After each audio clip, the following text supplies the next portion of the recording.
God would trade nothing for us to sin, so don't say that Jesus paid off sin. Penalty substitution could say whatever was done at the cross was payment enough to permit you to sin. It's like an indulgence. I'm not talking about license to sin practically, I'm talking about the forgiveness in PS. God permitting you to sin, that's how PS forgives people. PS tolerates sin, but sacrifice is supposed to remove what God would never accept or pay for.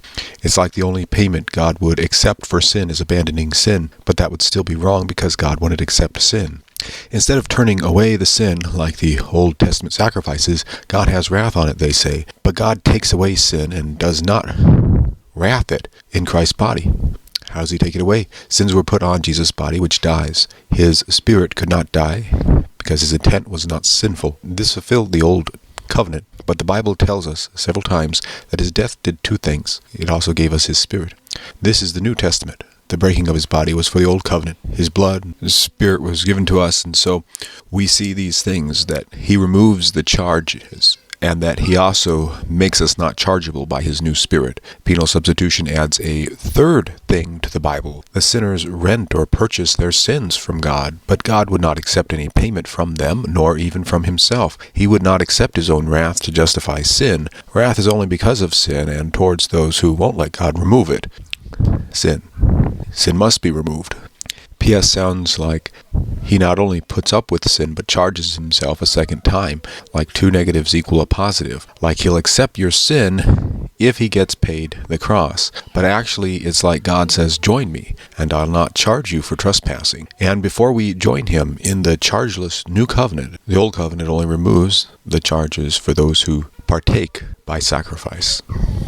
Sacrifices are for removing of sin, not to serve a transaction where God accepts a payment for sin. Sin is inherently unacceptable to God. He would not engage in a system that essentially purchases sin, even from himself. Unlike penalty substitution's focus on God's wrath, the Old Testament sacrifices aim to turn away sin without wrath. Sacrifices were about atonement and purification, not about satisfying God's wrath. Christ's physical death body fulfills the Old Covenant by removing sin, and his resurrects in the New Covenant.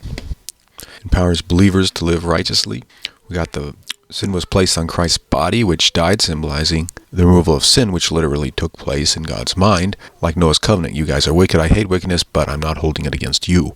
And then the spiritual also has a new covenant. His spirit didn't die, instead it's given to believers, enabling them not to be chargeable, guilty of their sins, as those who would refuse the spirit and set themselves as enemies. Sin would be fine if God accepted payment, he never would. Penal substitution represents the nature of God's response to sin by introducing a transactional element, payment of sins, that is both unnecessary and inconsistent with biblical teaching. Instead, the focus should be on the removal of sin through Christ's death and empowerment to live righteously through his spirit, emphasizing old forgiveness and new transformation over legalistic penalty satisfaction. Legal is good, but penal substitution, legal is not legal.